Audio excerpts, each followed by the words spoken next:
सकलमिदमहं च वासुदेव, विष्णु पुराण में आया है कि सब कुछ मेरे सहित सब कुछ वासुदेव है। अतः साधक को ऐसा मानना चाहिए कि अपनी देह सहित, अपनी कहलाने वाली देह सहित सब कुछ भगवान ही है। शरीर भी भगवत स्वरूप है, इंद्रियों भी भगवत स्वरूप है, मन भी, बुद्धि भी, प्राण भी भगवत स्वरूप है, अहम भी भगवत स्वरूप है, सब कुछ भगवान ही है। इसको मानने के लिए साधक को बुद्धि से जोर नहीं लगाना चाहिए, सहज रूप से जैसा है वैसा स्वीकार करना चाहिए। इसलिए श्री भागवत में आया है, जब सब कुछ भगवान ही है ऐसा निश्चय हो जाए, तब साधक इस अध्यात्म विद्या के द्वारा सब प्रकार के संशय रहित होकर सब जगह भगवान को भली भांति देखता हुआ उपराम हो जाए।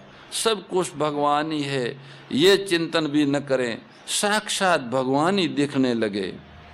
कहने का भाव यह है कि सब कुछ भगवान ही है, इस भाव से भी उपराम हो जाए, न दृष्टा रहे, न दृश्य रहे और न दर्शन रहे, केवल भगवान ही भगवान रहे। वासुदेव सर्वम का अनुभव अनेक दृष्टियों से हो सकता है, उनमें से संत कुछ दृष्टियों प्रदान करते हैं। ध्यान पूर्वक सुने। पहली दृष्टि, क्रिया पदार्थ और व्यक्ति का तो आदि और अंत होता है, पर सत्ता निरंतर ज्यों की त्यों रहती है। इसलिए मनुष्य मात्र को क्रिया पदार्थ और व्यक्ति के अभाव का तो अनुभव होता है, पर अपनी सत्ता के अभाव का अनुभव कभी किसी को नहीं होता। इस नित्य निरंतर रहने वाली सत्ता का अनुभव होना विवेक की दृष्टि से वासुदेव सर्वम है। दूसरा, सृष्टि से पहले भी भगवान थे और पीछे भी केवल भगवान रहेंगे, फिर बीच में भगवान की सिवाय दूसरा कैसे आ सकता है, ये युक्ति की दृष्टि से वासुदेव सर्वम है। तीसरा, मेरे तो एक भगवान ही है, भगवान की सिवाय मेरा कोई है ही नहीं, और कोई है तो होगा, हमें उससे कोई मतलब नहीं, ये सिद्ध सरल विश्वासी भक्तों की दृष्टि से वासुदेव सर्वम है। जैसे ब्रज में एक साधु कुएं पर किसी से बात कर रहे थे कि ब्रह्म ऐसा होता है, जीव ऐसा होता है, आदि आदि। तो वहाँ जल भरने के लिए आई हुई एक गोपी ने ये बात सुनी, तो उसने दूसरी गोपी से पूछा, अरे वीर, ये ब्रह्म जीव आदि क्या होते हैं?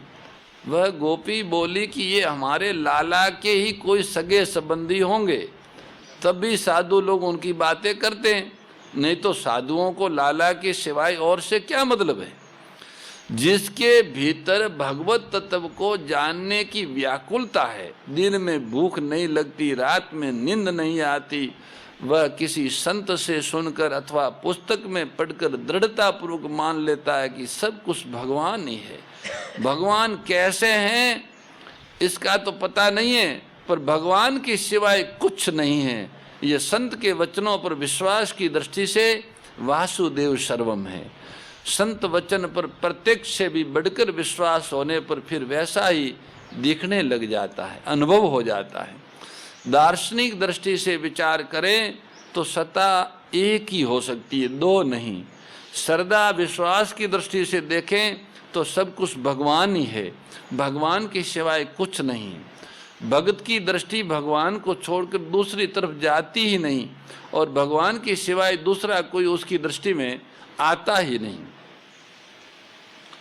जो भगवान की महत्ता को समझकर भगवान की शरण होते हैं, ऐसे भक्तों का वर्णन भगवान ने 7वें अध्याय के 16वें से 19वें श्लोक तक करने के बाद अब भगवान आगे के 3 श्लोकों में देवताओं के शरण होने वाले मनुष्यों का वर्णन करते हैं।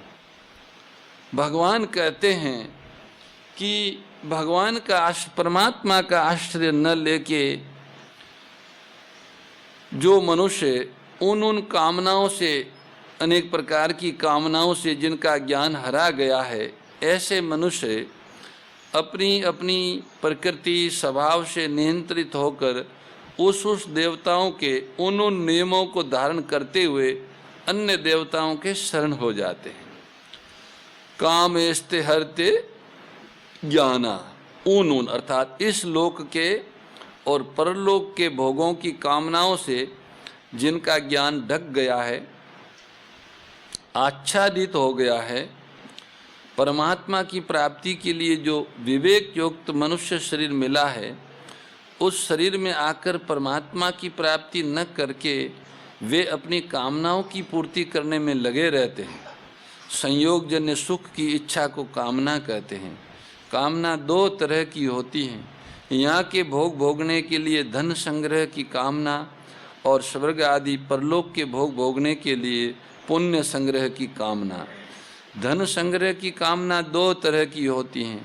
पहली, यहाँ चाहे जैसे भोग भोगे, चाहे जब चाहे जहाँ और चाहे जितना धन खर्च करें, सुख आराम से दिन बीतें आदि के लिए, संयोगजन्य सुख के लिए धन संग्रह की कामना होती है। और दूसरी, मैं धनी हो जाऊं, धन से मैं बड़ा बन जाऊं आदि के लिए, अभिमान्य जन्य सुख के लिए धन संग्रह की कामना होती है।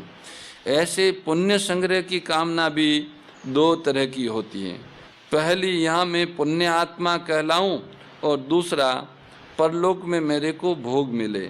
इन सभी कामनाओं से सत असत, नित्य अनित्य, सार असार, बंध मोक्ष आदि का विवेक ढक जाता है।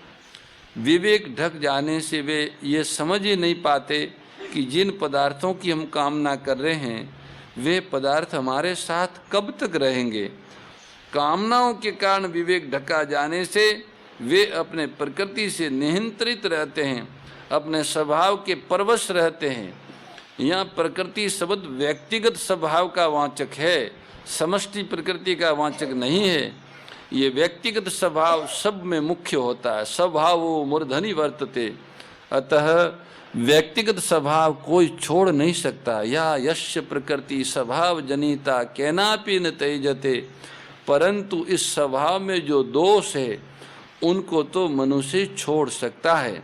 अगर उन दोषों को मनुष्य छोड़ नहीं सकता तो फिर मनुष्य जन्म की महिमा ही क्या हुई। मनुष्य अपने स्वभाव को निर्दोष शुद्ध बनाने में सर्वथा स्वतंत्र है, परंतु जब तक मनुष्य के भीतर कामना पूर्ति का उद्देश्य रहता है तब तक वह अपने स्वभाव को सुधार नहीं सकता, और तभी तक स्वभाव की प्रबलता और अपने में निर्बलता दिखती है। परंतु जिसका उद्देश्य कामना मिटाने का हो जाता है वह अपने स्वभाव का सुधार कर सकता है, उसमें प्रकृति की परवशता नहीं रहती। तम तम निमास्थाय, कामनाओं के कारण अपनी प्रकृति के परवश होने पर मनुष्य कामना पूर्ति के अनेक उपायों को और विधियों को ढूंढता रहता है। अमुक यज्ञ करने से कामना पूरी होगी, अमुक तप करने से कामना पूरी होगी, अमुक दान देने से कामना पूरी होगी, अमुक मंत्र का जप करने से कामना पूरी होगी, आदि आदि उपाय खोजता है। उन उपायों की विधियों खोजता है, जैसे अमुक कामना पूर्ति के लिए अमुक विधि से यज्ञ करना चाहिए, अमुक स्थान पर करना चाहिए आदि। इस तरह मनुष्य अपनी कामना पूर्ति के लिए अनेक उपायों और नियमों को धारण करता है। प्रबदन्ते अन्य देवता, कामना पूर्ति के लिए अनेक उपायों और नियमों को धारण करके मनुष्य अन्य देवताओं की शरण लेते हैं, भगवान की शरण नहीं होते। ये अन्य देवता कहने का तात्पर्य है कि वे देवताओं को भगवत स्वरूप नहीं मानते। वास्तव में कोई देवता है ही नहीं, सब कुछ भगवान ही है। वो देवता मनुष्य दानव यक्ष किन्नर जो कुछ है वो भगवान से भिन्न नहीं है, पर कामनाओं के कारण वे उनको देवताओं को भगवान से अलग मानते हैं। यही उनकी कमजोरी है, उनकी अलग सत्ता मानते हैं, इससे उनको अंत वाला नाशवान फल मिलता है। अविनाशी तो केवल परमात्मा ही है, बाकी जितने भी भेद है वे सब विनाशी है।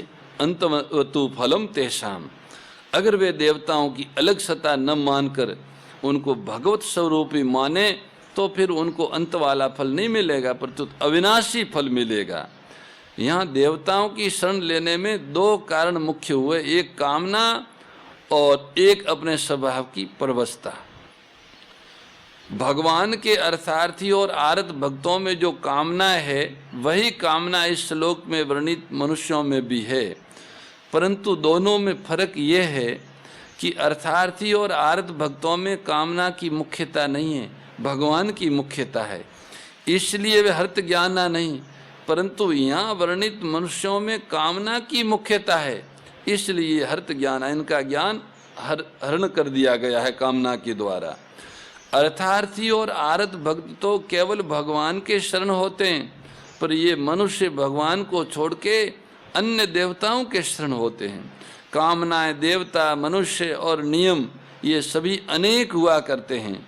अगर अनेक कामनाएं होने पर भी उपास्य देव एक परमात्मा हो तो वे उपासक का उद्धार कर देंगे, परंतु कामनाएं भी अनेक हो और उपास्य भी अनेक हो तो उद्धार कौन करेगा? एक भगवान के सिवाय दूसरी कोई वस्तु है ही नहीं। ये ज्ञान सुख की कामना के कारण ढक जाता है।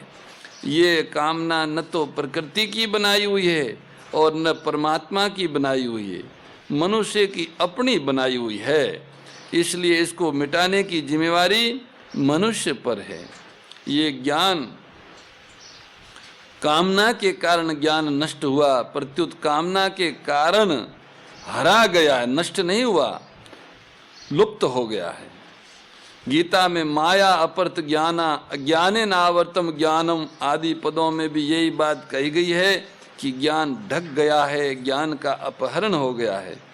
इसी अध्याय के 15वें श्लोक में माया अपरत ज्ञाना पद में तमोगुण की प्रधानता और रजोगुण की गौणता पर यहाँ आए कामेस्त हत्य ज्ञाना पद में रजोगुण की प्रधानता और तमोगुण की गौणता है। कामेस्त हत्य ज्ञाना पद में भोगों की इच्छा मुख्य है। दोनों में फर्क ये है कि माया से अपहृत ज्ञान वाले मनुष्य देवताओं का पूजन नहीं करते, पर कामनाओं से अपहृत ज्ञान वाले मनुष्य देवताओं का पूजन कर सकते हैं, कारण कि अर्थ से अरुचि नहीं होती। जीमी प्रति लाभ लोभ अधिकाई, पर भोगों से अरुचि होती है। माया अपहृत ज्ञाना में तो आसुर भाव का झूठ कपट बेईमानी आदि का आश्रय है, और कामस्त हर्ता ज्ञान में देवताओं का आश्रय है। अतः माया अपरत ज्ञाना में तो विशेष जड़ता है, और कामनाओं से जो ज्ञान हरण हो जाता है उनकी अपेक्षा उनमें थोड़ी चेतनता है। जो अपने को तथा दूसरों को भी जाने वह चेतन है, और जो अपने को तथा दूसरों को भी न जाने वो जड़ है। तो भाइयों, आज 7वें अध्याय के 20वें श्लोक के बाद एक और 21वें श्लोक का भी भाव हम लोग सुन लेते हैं। भगवान कहते हैं 21वें श्लोक में कि यो यो याम याम तनुम भक्त श्रद्धायार्चित मिच्छति तस्य तस्यांचलाम श्रद्धा तामे विद्यामयम।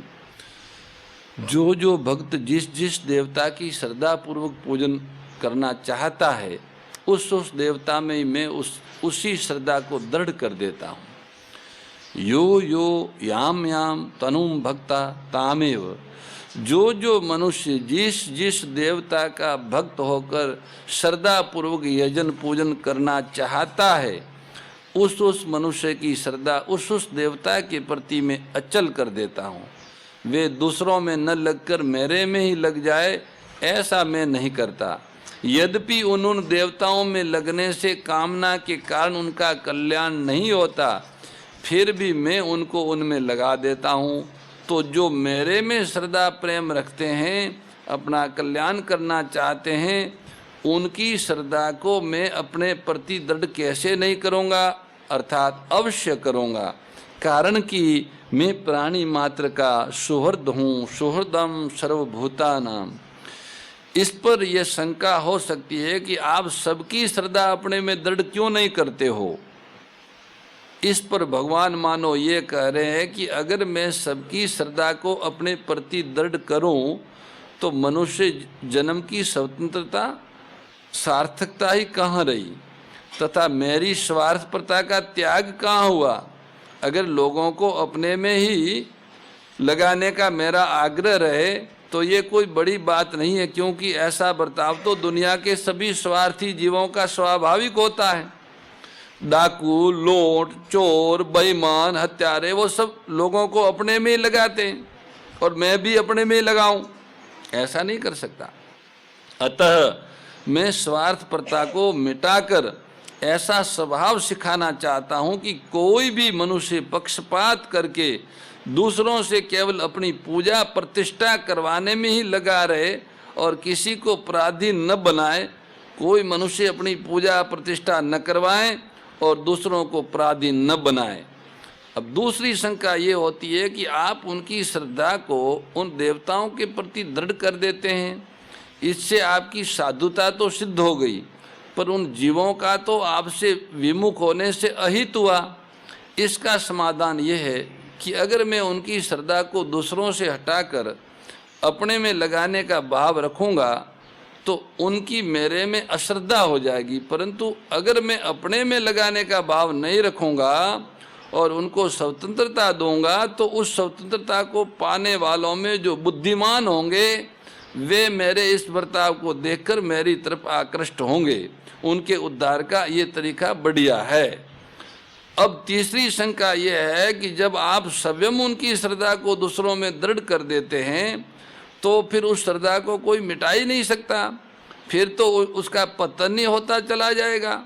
इसका समाधान यह है कि मैं उनकी श्रद्धा को देवताओं के प्रति ही दृढ़ करता हूँ, दूसरों के प्रति नहीं। ऐसी बात नहीं है। राग द्वेष विदारिणी कारिणी मोद सदा ओ मैया कारिणी मोद सदा भव भय हारिणी तारिणी भव भय हारिणी तारिणी परमानंद प्रदा ओम जय भगवद्गीते। आसुर भाव विनाशिनी नाशिनी तमरजनी ओ मैया नाशिनी तमरजनी दैवी सद्गुणदायिनी दैवी सद्गुणदायिनी हरि रसिका सजनी ओम जय भगवद्गीते। परम श्रद्धेय गौरीशी स्वामी श्री दत्त शरणानंद जी महाराज की प्रेरणा व मार्गदर्शन में विश्व के सबसे बड़े गौ सेवा संस्थान श्री गोधाम महातीर्थ पथमेड़ा द्वारा संरक्षित लाखों बीमार, विकलांग, वृद्ध एवं अशक्त गोवंश वेद लक्षणा गोमाता की सेवा के साथ साथ भारतीय गोवंश का संरक्षण, संपोषण, संवर्धन एवं उनसे प्राप्त पंचगव्यों का परिष्करण व विनियोग करना, घर घर गोपालन, गो अभ्यारण्य, घास चारा उत्पादन हेतु गोचर भूमि का विकास, गोपालन लोक संस्कृति के पुनर्जागरण हेतु वेद लक्षणा गो महिमा का प्रचार प्रसार करना तथा गोपालक किसानों के स्वावलंबन हेतु गो कृषि अन्न एवं गो दुग्धान का गुणवत्ता युक्त बाजार तैयार करना श्री गोधाम महातीर्थ का पावन उद्देश्य है। आप सभी दानदाता श्री गोधाम महातीर्थ पथमेड़ा द्वारा संचालित गो सेवा महाअभियान में बढ़ चढ़कर सहयोग कर लाखों बीमार, विकलांग, वृद्ध एवं अशक्त गोवंश के गोग्रास सेवा हेतु श्री गोधाम महातीर्थ पथमेड़ा लोक पुण्यार्थ न्यास के बैंक ऑफ बड़ौदा खाता संख्या 084901000238827 IFSC कोड BARB 0 ASHRAM शाखा आश्रम रोड अहमदाबाद में गोग्रास सेवा निमित्त जमा कर सकते हैं। अधिक जानकारी के लिए संपर्क करें 7742093179 7665059999 7073000151।